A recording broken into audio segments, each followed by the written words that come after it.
there is a really sweet message in here in the gift of service over materialism. In other words, giving of service and maybe even labor, right, to the people that you care for the most. Welcome to the Fiscal Foxhole, the podcast proving you don't need a degree in finance, just some grit, a game plan, and maybe a sense of humor. Your hosts are retired Army veteran Rob Moore and retired Marine veteran Omen Quelvog. Together, they'll help you dodge financial landmines, call in the air support on your savings, and laugh at the ridiculous money mistakes we've all made. If you can survive mandatory fund days, you can survive personal finance. Welcome to the Foxhole.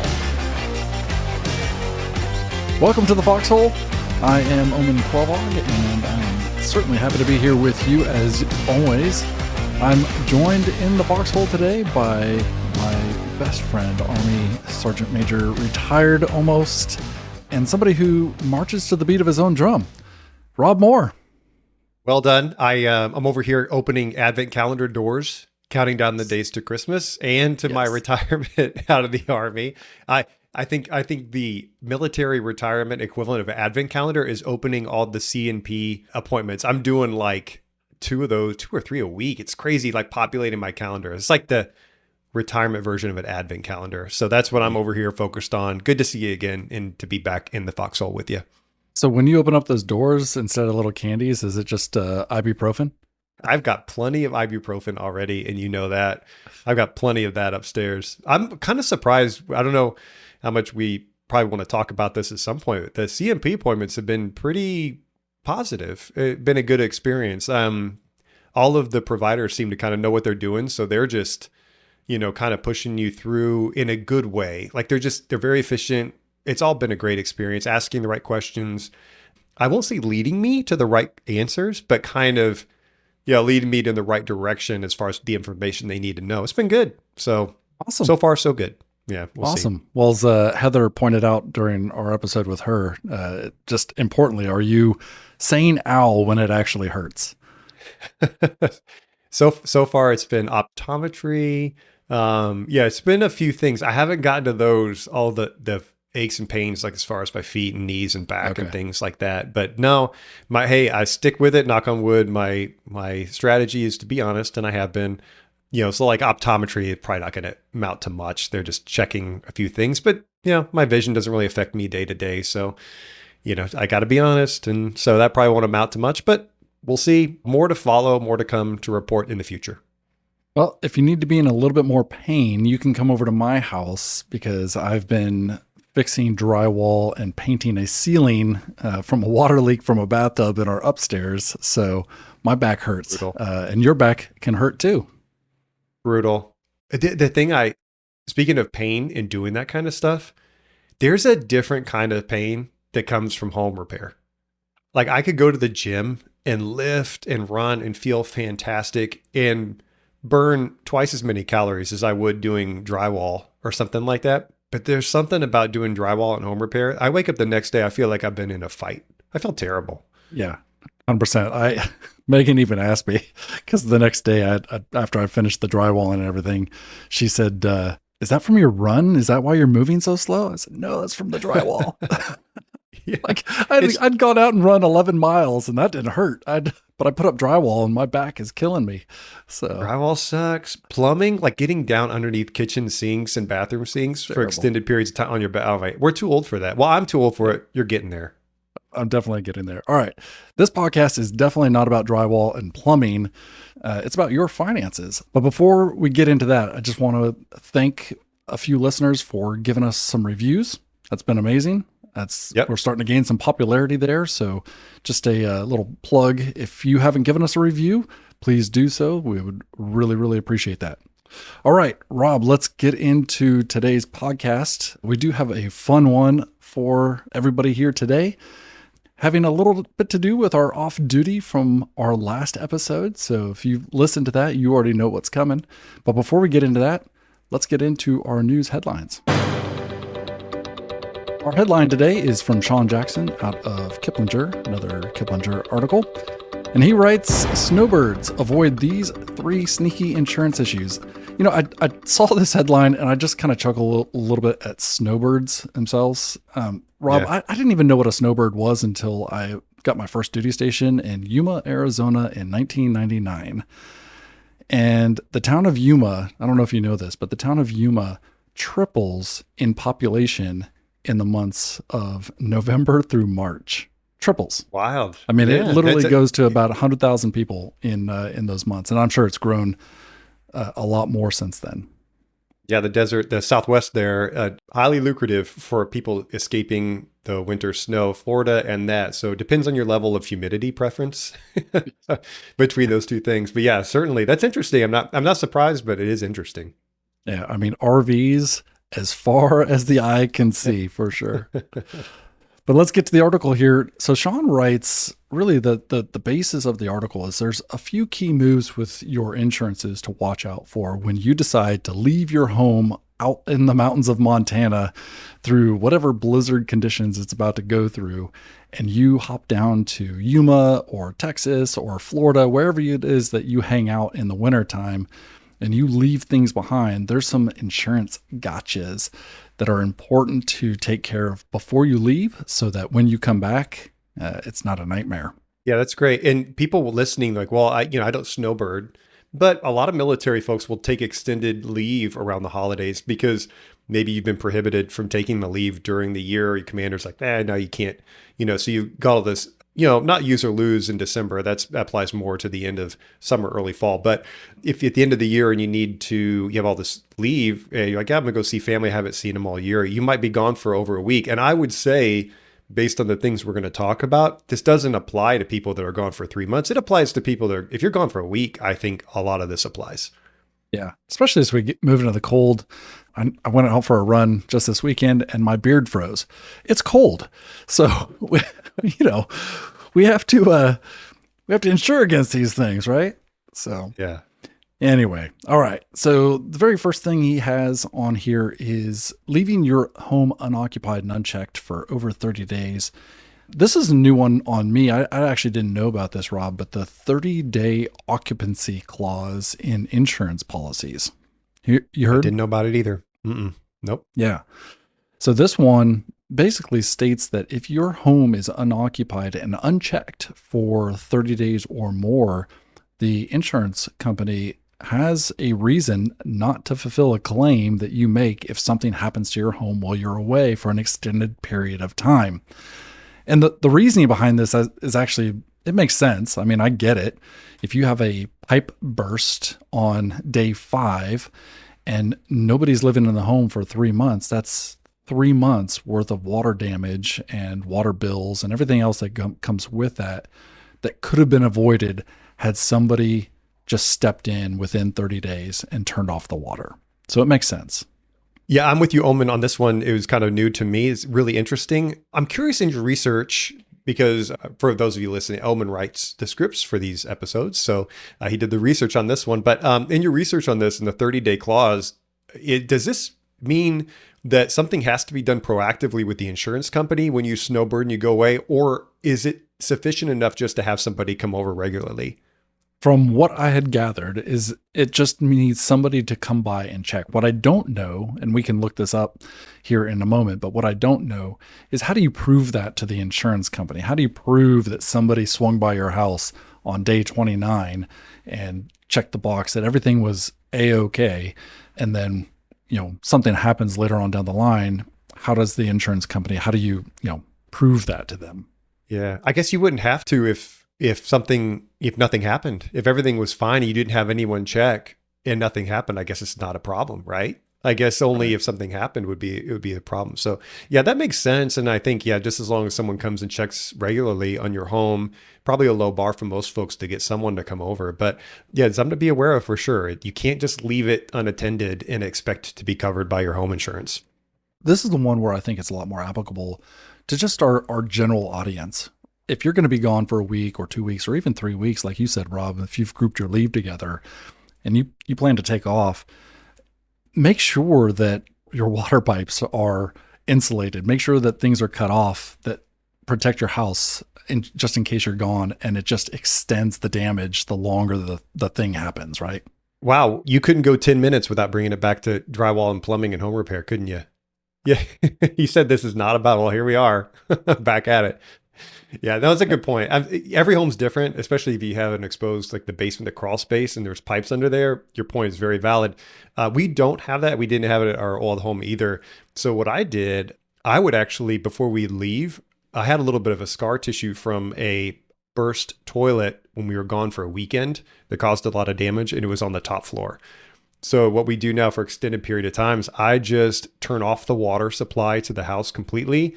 And if you want to, in the wintertime, especially, I know it's really good to drain the outside pipes. So, there's usually on the pipe that goes to your hose bib, there's usually a drain valve. Sorry, we're getting told Bob Vila.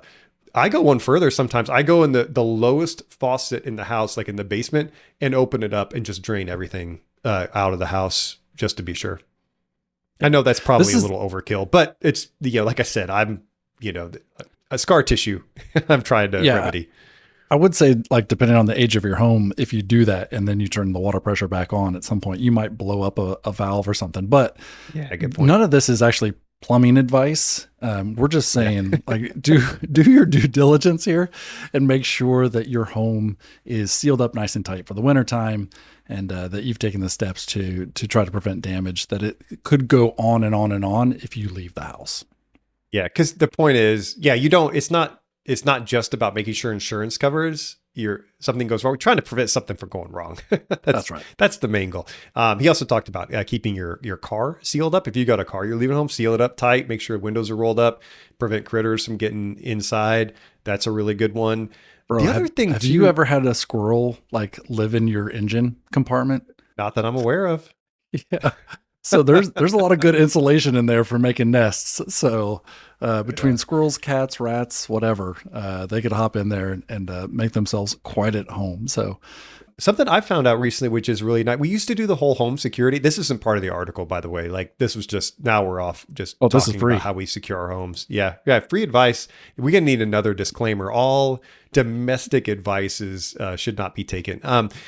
It's a lot easier now just to have home cameras. We used to have this like really expensive home security monitoring system, which went completely unused. Thankfully, we didn't have any issues, but now it's just like some simple cameras will help you do the trick to notify you if someone's there that's not supposed to be. That's a nice thing. It's very easy to do and set up. That, something else to think about. Yeah, you could actually probably get a insurance premium discount on your homeowners for having something like that too. Yeah, funny enough, my dad found these fake ones. You can buy fake cameras. Did you know this? And stick them up. He bought a fake one for like $10 and stuck it up above the door. It's like, that's enough, because like, okay, well, this one's monitored. Can't break in. That's it. Of course. Mm-hmm. Yeah.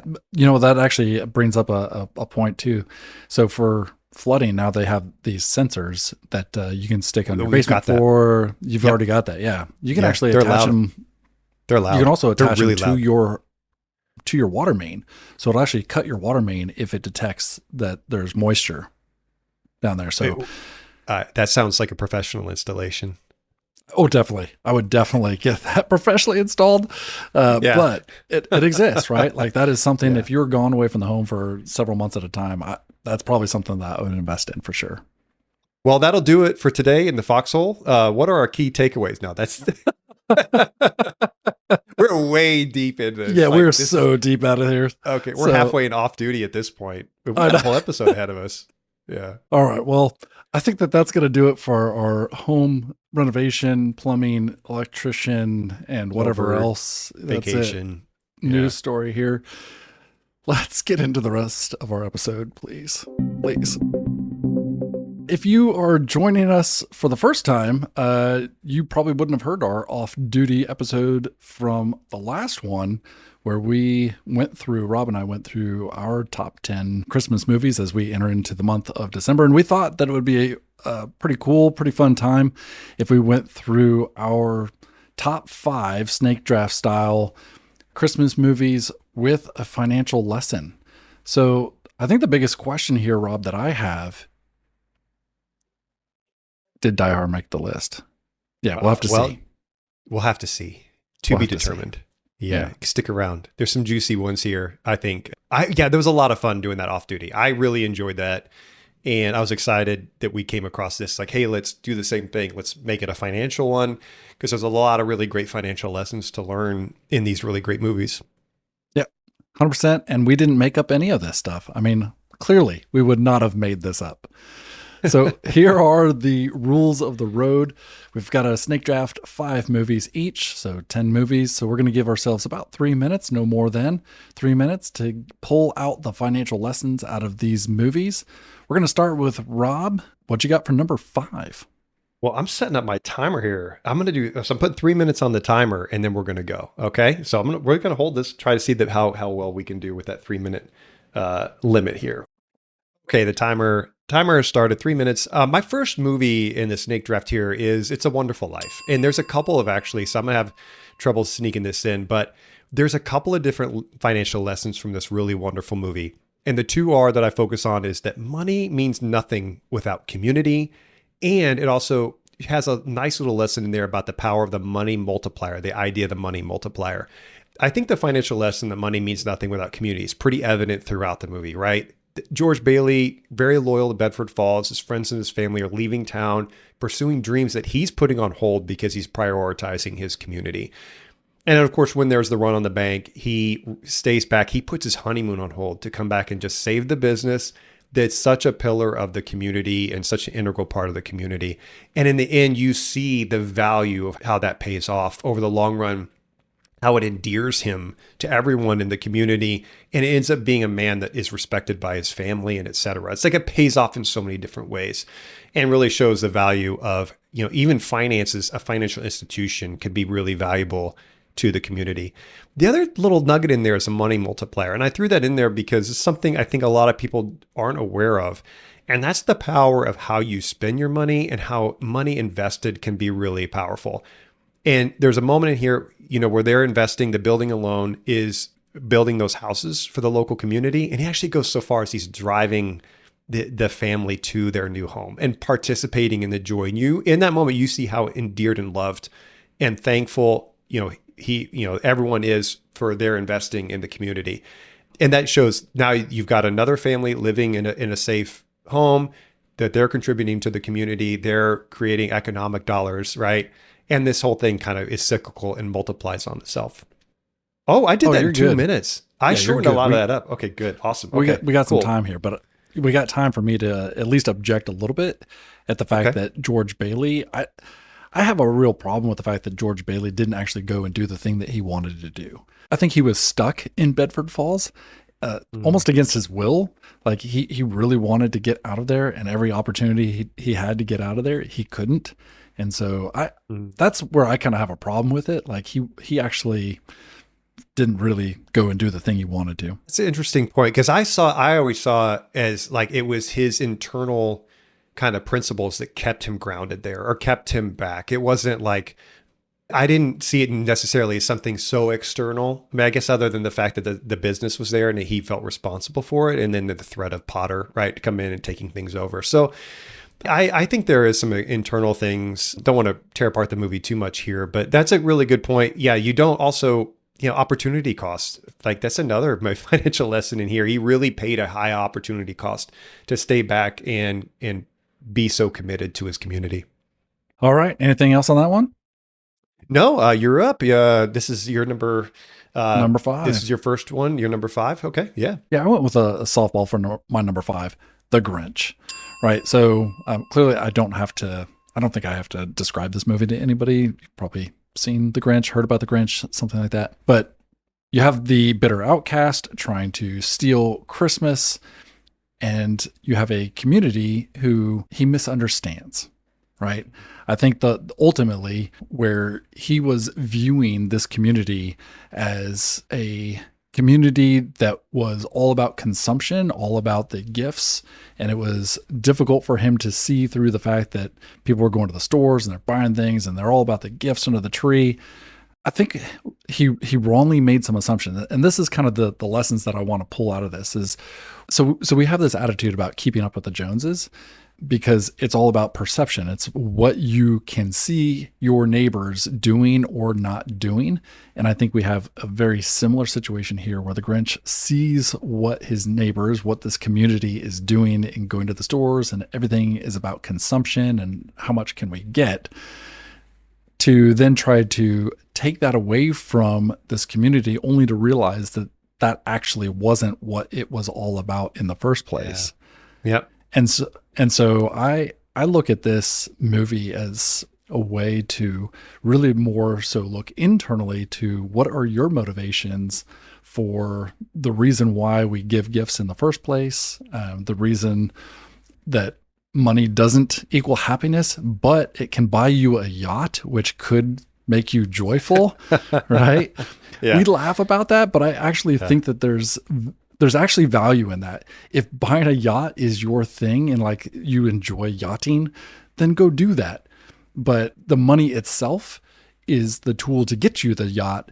It's not having more money than gets you, the money itself is not going to get you the joy. So yeah, I don't know. That's kind of the way that I look at this. I don't know. What do you think, Rob? Yeah, you nailed it. By the way, 3 minutes, well said. Yeah, I like it. Yeah, money, things are just as good as money, right? It all just represents potential as tools to be used to pursue whatever's most important to you, right? So the material aspect that the Grinch sees is a byproduct of kind of the healthy flourishing of all the healthy flourishing in Whoville, centered around the holidays of Christmas. I do have a defense of the Grinch a little bit, and I saw this the other day. I have to share it. And the quote is maybe the Grinch would be nicer if every 5 minutes a dude wasn't singing songs about what a piece of shit he is. It's a good point. It's like, hey, he's an outcast. Maybe, I don't know, maybe they cast him out before he kind of absorbed the idea of being an outcast himself. Give him a chance. Give him a chance. They are pretty brutal. Yes. He deserves it, but it's pretty brutal. Yeah. That's fine. All right. Hey, snake draft. So you're up next. Yep. I got number 4 as well. My number 4 is the movie Elf. Came out in 2003. So good. This one's such a great movie. I mean, it's such a great movie. So I think for most of this, we can turn our lessons towards Walter Hobbs and his obsession with his career and Don't Bother Me.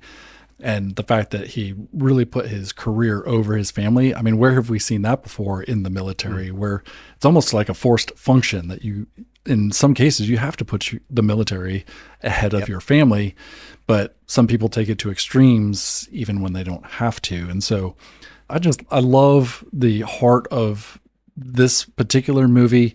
I love that Buddy can be himself, right? Like he is just who he is, talking to the animals, singing in the store, creating the Lego haul of what like unbelievable Lego.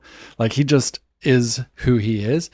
And I think out of this too, like I think the most telling part of this movie is when he goes to the office with his dad, Walter, for a day, and he's dressed up in a suit, and like he is so out of his element in that moment. And then he gets sent downstairs into the postal worker. And that's when he comes alive, after a few drinks as well. Yeah. But like, he gets to be himself again.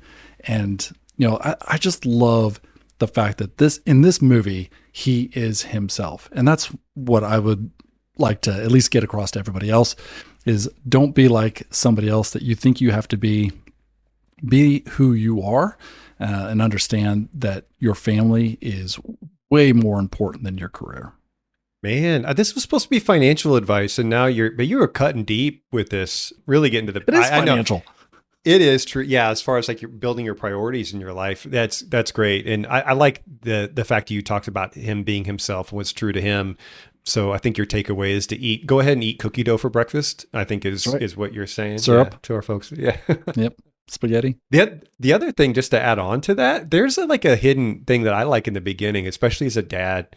I know I talked about this in our snake draft in the off duty about Christmas movies. That part really gets me.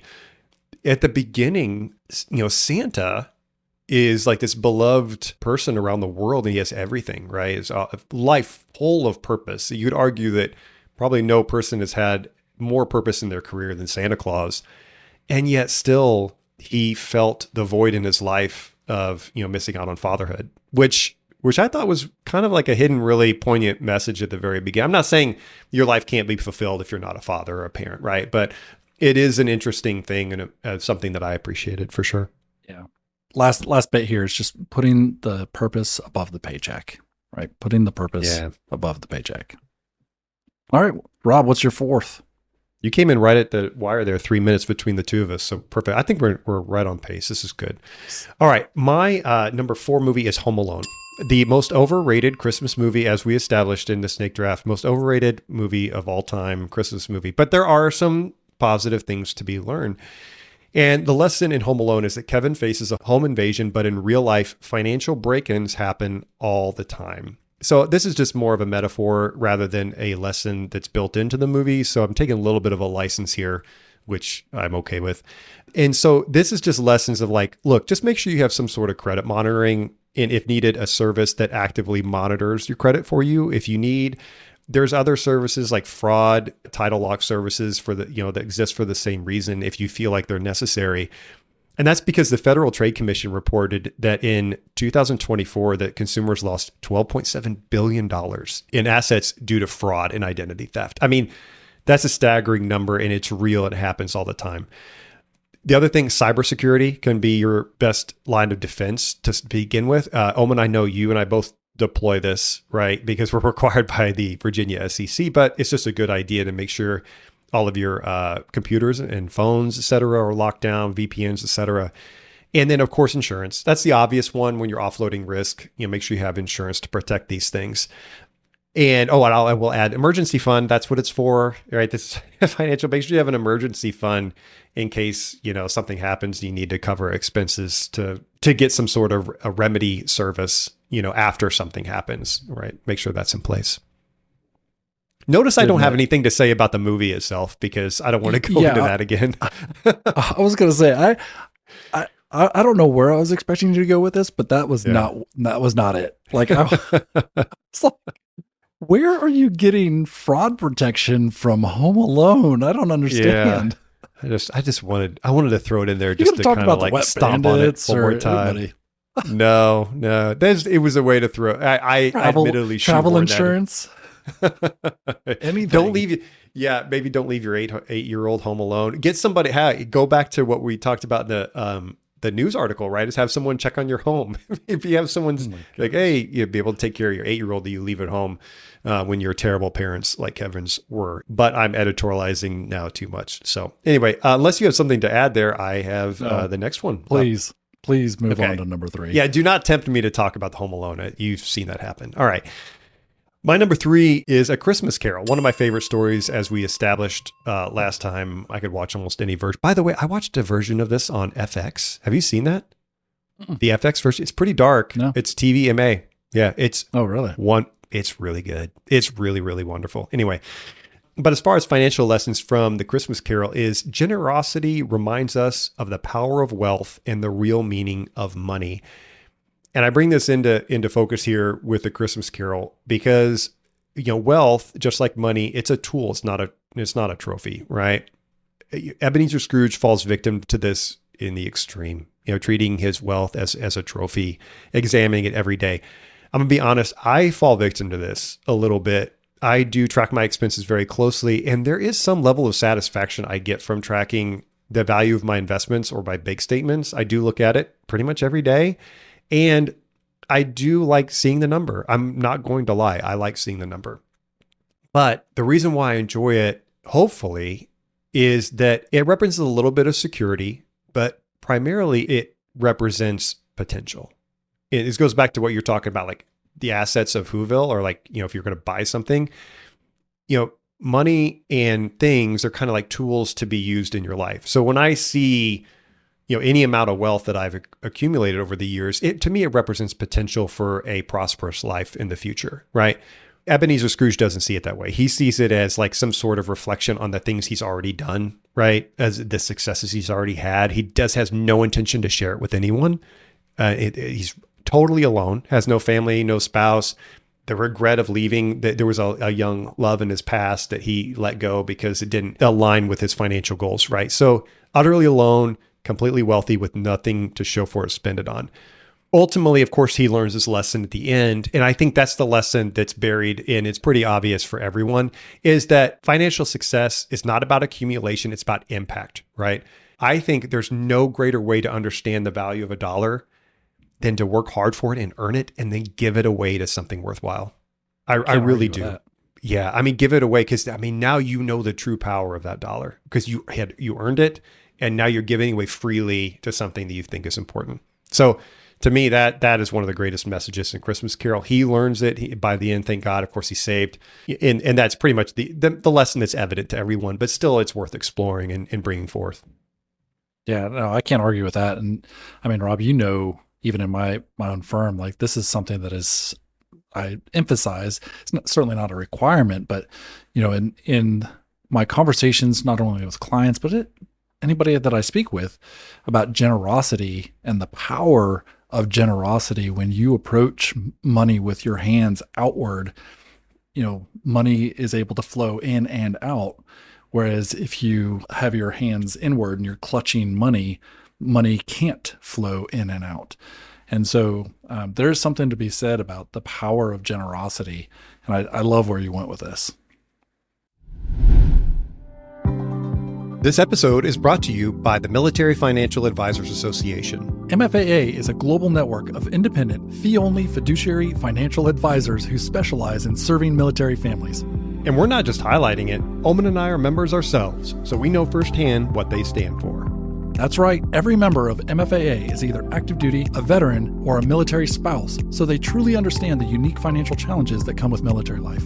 Plus, every advisor must hold or be actively pursuing the CFP designation, which is the gold standard in financial planning.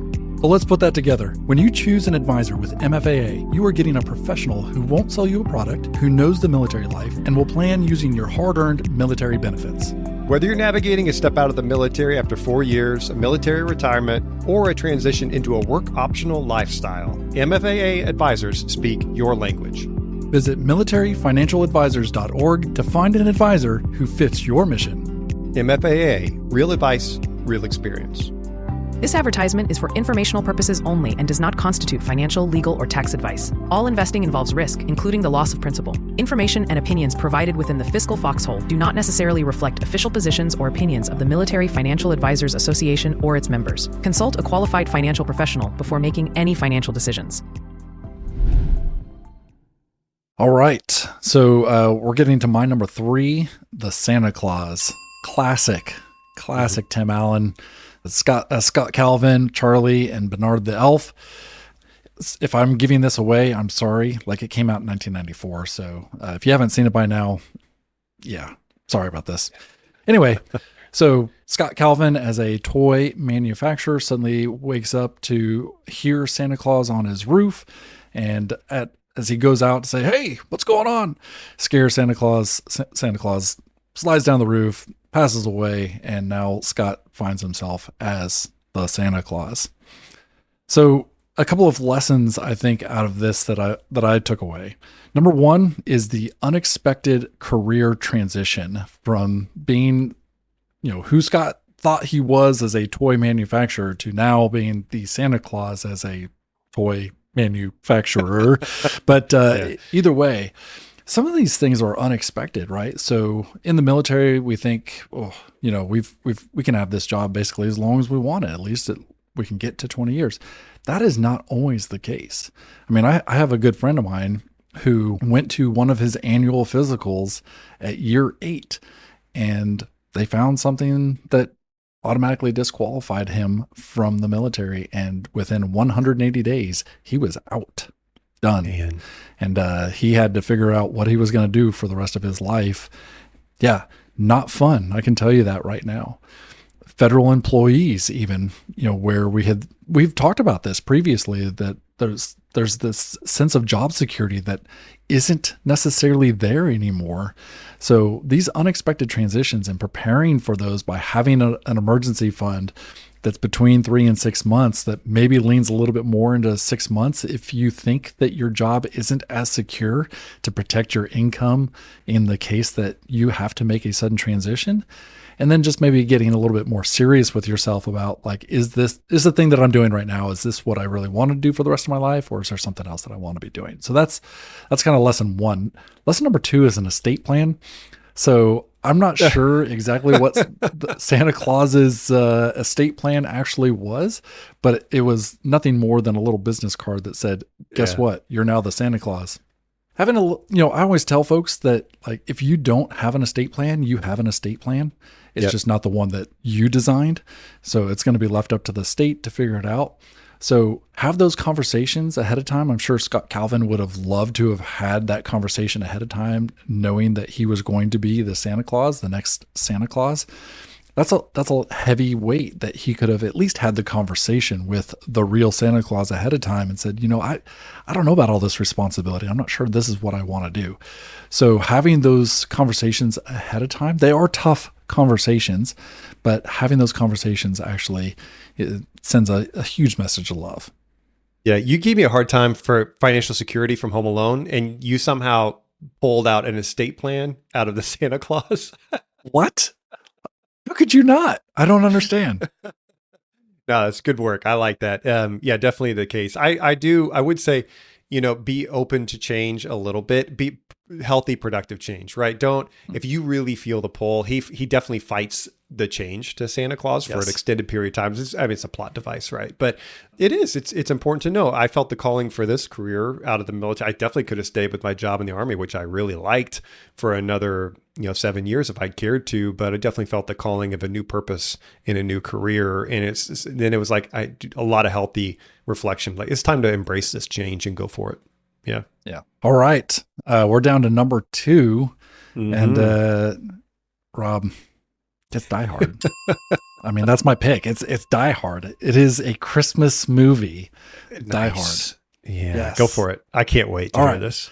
Couple of lessons here out of Die Hard. Number 1, and I think you've already spoken to this actually, is the security failures of the physical security failures of the building itself. So we already talked about getting some cameras around your house and being informed about who's in your house, where they're at, where you store things in your house. Do you have a safe? Do you have a fire safe? Things like that. So being able to store some those things in a very secure manner and just understanding who's coming in and out of your house. That's number 1. Number 2 is the amount of things that you store in any one location at any given time. So correct me if I'm wrong on this. It was like $648 million of bearer bonds, I think it was, right?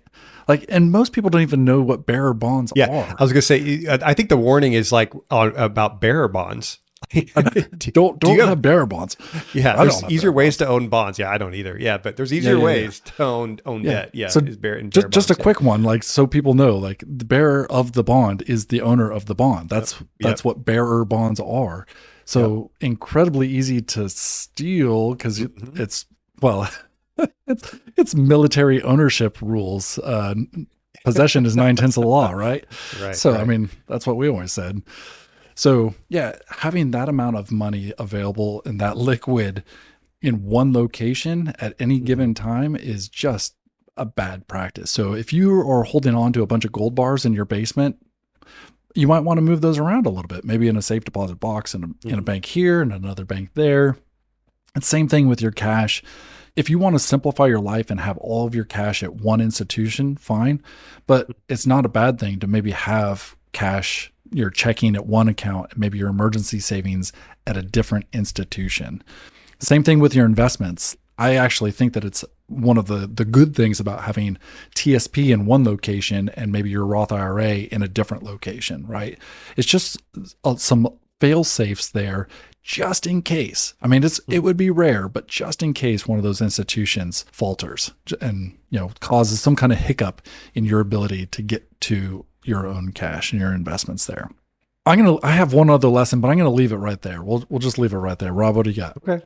No, I think it's a good idea. I think when you're below your house, checking on your pipes, we're bringing this back to plumbing. Just take a mattress full of cash and just stick it down in your crawl space. Yeah, just to be safe. You never know. Well done. I'm excited. I was hoping you would pick Die Hard. Well done. That's a good one for sure. All right, we're on to my second one. If we got we got 3 left. We're doing well on time. I didn't time us. So I felt like we're in the flow, so we're good. All right. My number 2 is National Lampoon's Christmas Vacation. Classic. Yeah. Pretty obvious financial lesson built into this one. Don't ever rely on your annual bonus or your quarterly bonus or any bonus. Don't ever rely on it. Don't count on it before you get it. Because bonuses, while they might seem regular to you, like if you're in an established business, if you're like in a business we would call a value business, right? That's spitting out dividends every year to its shareholders, then you might be getting a regular bonus every year or every quarter, right?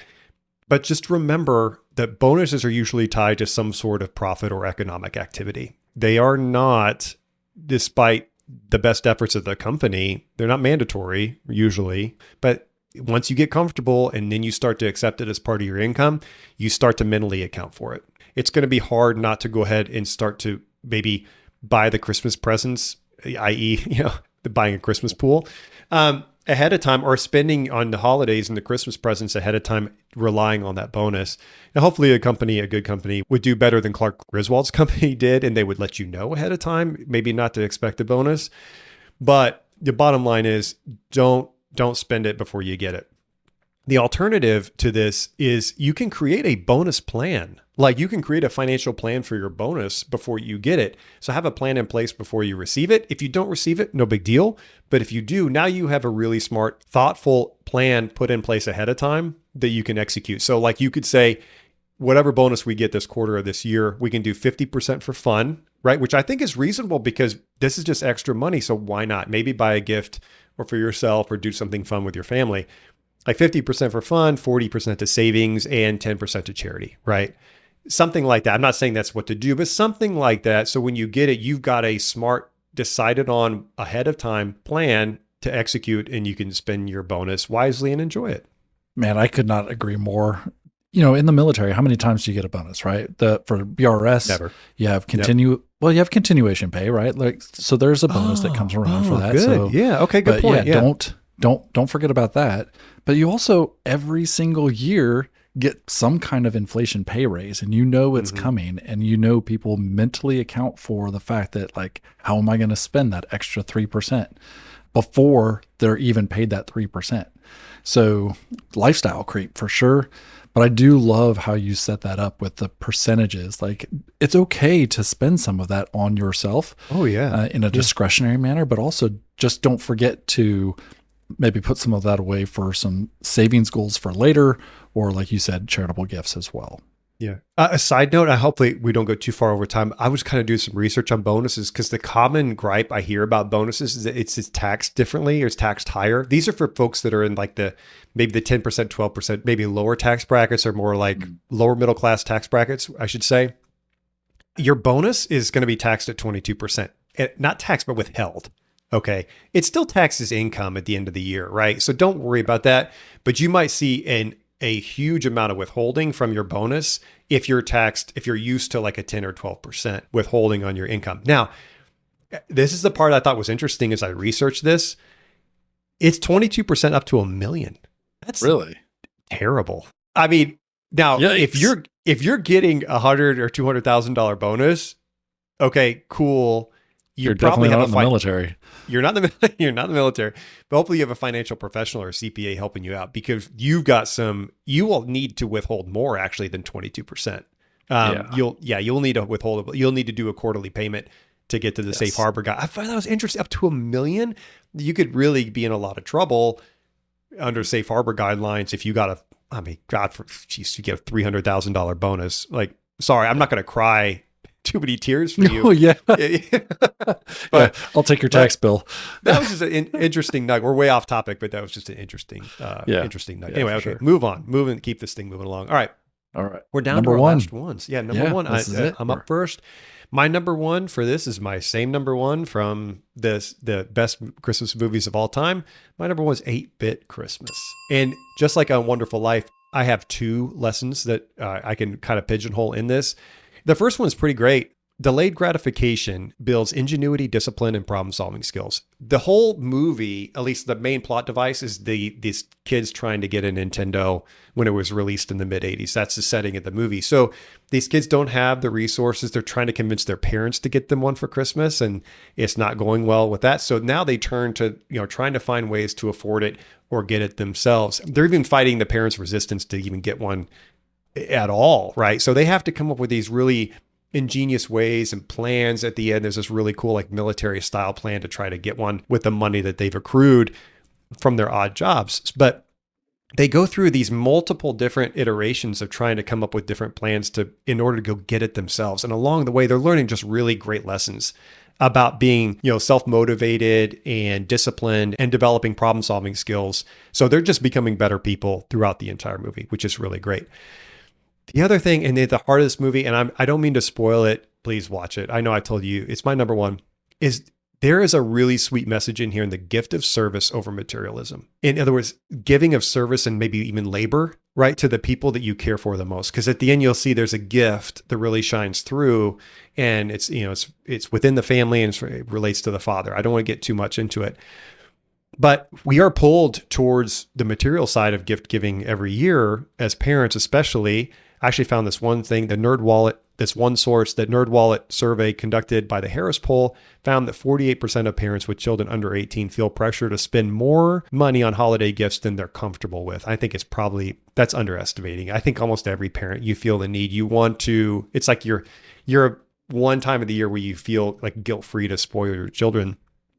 And another one from the Toy Association survey, I don't know if that's a real thing, but it's showing that 69% of parents would cut other expenses to ensure their kids get the latest toys, right? And that brings it back to Nintendo. So there's a lot of pull towards that, but there is opportunity to give of yourself, right? Of the labor, something you create yourself, whatever, be more memorable. This is the last thing I'll say. I saw this reel on Instagram recently, and it really hit me hard. And it was this parent asking their child, it was a teenager, and they asked the child, "What did you get last Christmas?" And she thought, and she couldn't remember the items she got for Christmas. And then they said, "Where did we go on family vacation last year?" And immediately she says, "Lake Tahoe." Isn't that great? That is so good. Yeah. So, I mean, you can preach to kids, they're still going to want stuff. But deep down, they're the same way. Like I don't remember really the things I got for Christmas last year. I mean, I remember when I got a Nintendo, I'll tell you that. But these experiences, gifts of experiences and labor and service really shine through over the long haul. That's a great message. I told you in our off duty that I'd never seen it before. After our show, I went and watched the trailer for it, and it took about 45 seconds into the trailer for me to realize, like, oh man, I have seen this movie. That's how memorable it was. So I don't know why I just completely blocked it out of my mind what this thing was, but yeah, I have seen the movie. So give it another chance. Do me a favor, give it another shot. Yeah. All right. And speaking of number one movies, you got your number one too. I think you used the same one, right? Yeah. Yeah. Arthur Christmas. It is a super fun film. So animated film, follows three generations of Santas. You've got your old school Santa and still using the old wooden sleigh. You've got the new and improved Santa who is kind of caught in between what the old Santa does and his kids who have now just, or at least one of his sons has taken it to an advanced extreme with the S1 Santa sleigh. You have this lesson here on a couple of different things. Number one is the retirement transitions and and really knowing when to call it quits. And I say quits, like knowing when to move from I have to work to I want to work, that work optional phase in life. There's this great scene where Santa gets up, and it's when he returns from his trip around the world delivering gifts, and he's got all these note cards, and he's saying thanking everybody for all their work, and his son is getting ready to take over as Santa. And his son Steve is surprised when his dad says, "And I'm ready to do it again next year." he didn't give up the reins, but he had no clue what he was doing as Santa. And I think we've all run into some of those people who like, you really need to retire. Yeah, I think that this is a reminder of just kind of knowing where you are in life, and don't get comfortable with your identity as, you know, in this case, Santa, but as a military person or a federal worker or whatever you want to call yourself in your profession. Don't get comfortable with that identity. Like, figure out who you want to be. So that's number one. Number two is not adapting the plan because that's the way we've always done it. My favorite phrase. Yes. My favorite phrase. I love this phrase, right? Like, we don't adapt to things. We have new tech out. I mean, Rob, I don't know how much you're using AI, but I am using the fool out of some AI to help. What's AI? What do you mean? Yeah, exactly. What's AI? Yeah. This is like, we're adapting to the tools and the technology that we have, and not in such a way that we hand everything over there, but we're using what we have at our disposal to make the next best effort. And things are going to change. And I know I'm going to get older, and you're going to get older, and we're going to say, AI is the way we used to do it, and that's the way it should be done. Whatever the next thing is, we will not adapt, right? We will not adapt to that thing. So I get it, but it is important as we move through our financial plan that it adapts to the newest things that are available to us, and kind of drops the old things that, you know, maybe just aren't working anymore. I've got a lot of slogans I live by in my life. If I got a tattoo, there's a short list of things that I would get a tattoo. One of them is the saying, just because it's tradition doesn't mean it's a good idea. It's true. Just because we've done something for a long time doesn't mean we need to keep doing it. Be open to good, informed decisions in adopting, things. I think that's a great message. Yeah. Rob, we did it. We wrapped up all 10 of our films. And most importantly, we have established the fact that, yet again, we have solved the impossible question of whether or not Die Hard is a Christmas movie. So we're good. The debate's over. We're good. Mm-hmm. Yep. Always. All right. Our trivia segment is up next. This is our never-ending trivia, which could actually be pretty painful for some people to listen to these days. I don't know. I mean, we'll see how this goes. The challenge between Rob and I, where we're hardly ever successful. In fact, I'm the only one with a point at the moment. Rob is reveling in the fact that he actually can't get anything right. Yep. So, but this is the point in the episode where we trade some quips back and forth with some questions somewhat related to what we're doing, but totally and completely obscure. So, Rob, I'm going to pass it over to you to try to trip me up. All right, settle in, kids. I've only got like 5 pages of notes here before I get to the question. Gosh, not again. Not again. Was it 2 episodes ago? I had a whole lesson on the history of mortgages, right? And I was like, oh my God, is there a question here? No, I'm right out the gate. I got this one. It is Christmas movie related. So I think it ties in really well. And I think you probably got a good shot at this one. So the question to you, Omen, which Christmas movie was made on a modest $22 million budget, but earned nearly $190 million worldwide, making it one of the most profitable holiday films? Was it A, Elf, B, The Santa Claus, C, Home Alone, or D, Love Actually? We didn't even talk about that movie. Oh, man.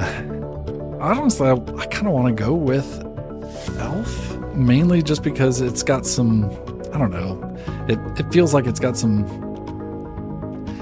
less than optimal film movie scenes, I should say. So that is my tendency, is to want to go with Elf.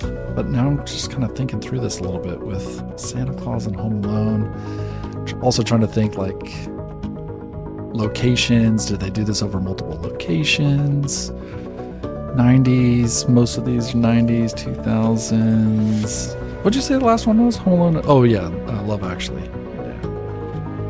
Ooh, yeah, part of Elf was filmed at the North Pole too. So you gotta and of course, I guess Santa Claus as well was filmed at the North Pole, right? That's expensive. Mm-hmm. Ooh, you know what? I'm actually going to go with the Santa Claus. Are you sure? Yeah, I'm going to go with the Santa Claus. man. Yeah, you're correct. You're correct. 2 points. God, you're insufferable. Merry Christmas to me. You know, we watched the Santa Claus recently, and man, the special effects of that did not age well. Yeah. Oh my goodness. There's one scene where they're flying off the roof on the, I think one of the times it looks so bad. Yeah, it definitely looks 1990. It was a 94, right? It definitely looks like really 1994. So the key cost drivers in in the Santa Claus were Tim Allen's salary. He was a rising star thanks to Home Improvement. Yeah. They list special effects, which I doubt. I think they spent $5 on special effects. And the set design, which I can see that was they put a lot into the North Pole. Those scenes were pretty big. So I thought that was really interesting, really beloved. Yeah, Tim Allen home run, hit a home run. He's in it, so people are going to see it. So congratulations, Omen. You are up now 2-0 on the trivia challenge. I don't think there's any coming back from this.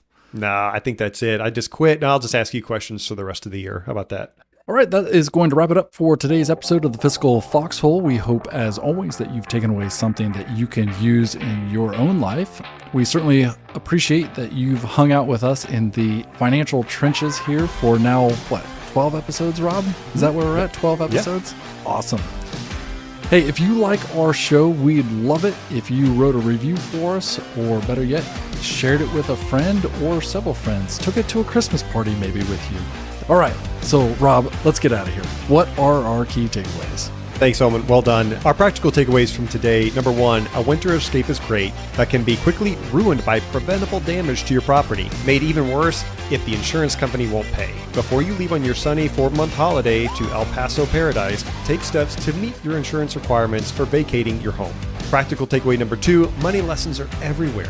From scarcity to risk to bad assumptions, our top 10 Christmas movies prove you can learn as much from holiday classics as you can from a spreadsheet.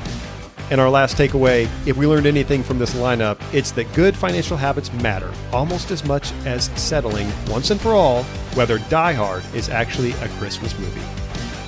We'd love to hear from you. If you have questions you'd like answered on the show, please send us a note to fiscalfoxhole@gmail.com. If you heard something today that you'd like to discuss further, or you just want to dig deeper into your own financial game plan, both Rob and Omen are accepting new clients and always happy to chat. You'll find the links to their websites or to book appointments in the show notes. Rob Moore and Omen Quelvog are both registered investment advisor representatives. This podcast is for educational and entertainment purposes only. While they are both advisors, they are not your advisors. Therefore, nothing you hear on Fiscal Foxhole should be taken as specific investment, legal, or tax advice. For guidance tailored to your situation, please consult a qualified professional who understands your individual circumstances.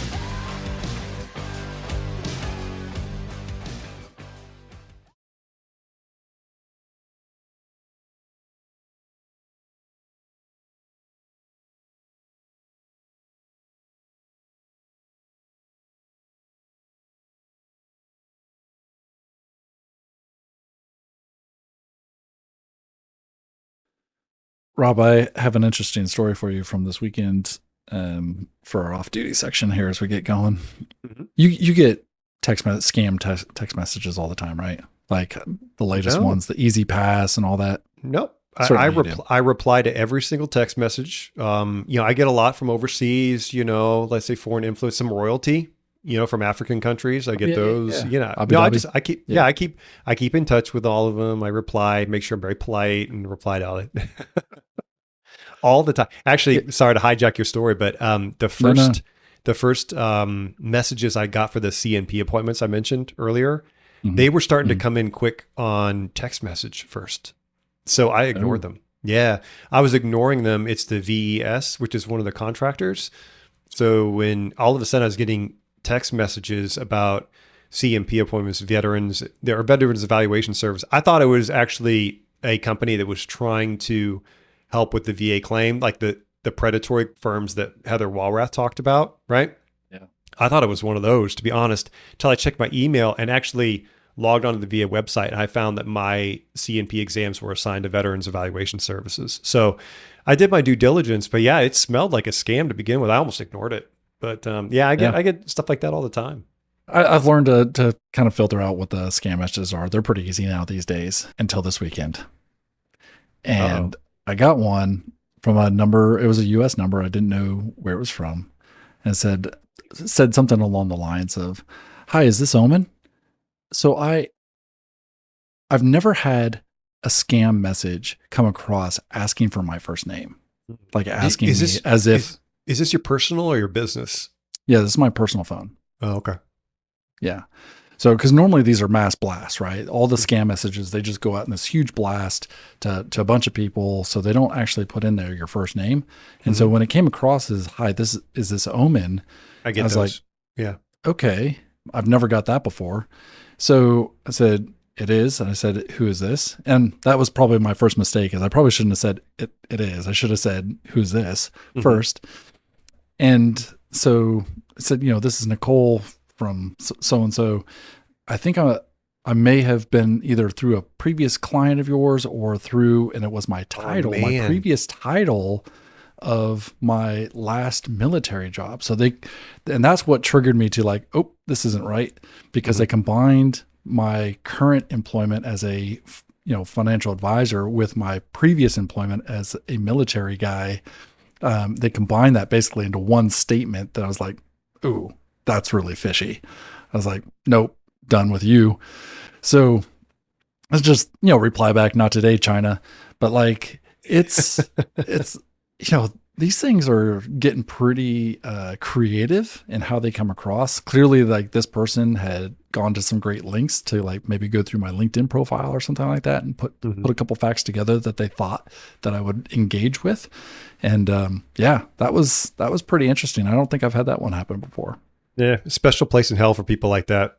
If I can be completely honest, I really despise that, because it shows. I mean, there's someone like that created that algorithm, that program that you're probably chatting with a computer, right?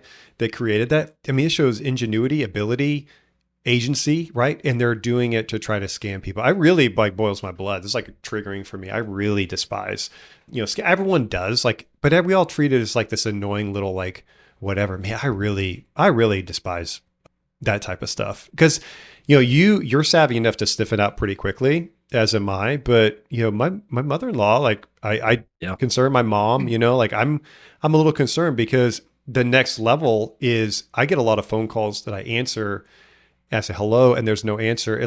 It could be a wrong number, and it could be just a coincidence. But in my paranoid tinfoil hat brain, I'm wondering if they're recording my voice. Recording your voice. Yeah. Yeah. And the next thing is they're calling my mom, and then they're using my voice in an AI fabricated way. It is possible. I don't know if that's necessarily a rational fear right now, but it's reasonable. But yeah, I get those all the time. I do get those text messages. It says, "Hey, is this Omen?" And I'm like, obviously this is not for me. You get text messages that say, "Hey, is this Omen?" Yeah, I do. I get like these personal ones all the time, like maybe once every couple of weeks. And it's like, "Hey, how's it going?" Or like, "It's been a long time." Or some of them. Yeah. I get those. I get those, but I don't get the ones that like address me by my first name. Yeah. I just tend to I've given to the point where like I almost ignore most everything. I'm sorry, I should say I ignore most everything that I don't expect to receive. Like if I, obviously I expect to receive a gas bill, I'm going to pay my gas bill, or a text message from someone I know. But if it's like an email or a text from someone I don't know, and I don't really expect that type of correspondence, I just ignore it. And with the feeling like, hey, if it's important enough, like eventually it'll get to me, right? If it's something I really need to take care of, then it will escalate to the point where I'll take care of it. Yeah, that's frustrating, but at least you caught it early. That's good. Yeah, I mean, for me, I just kind of shake those things off now. It's like you said, an ankle biting annoyance at this point. So, but like you said, my concern is for those people that can't really sniff it out.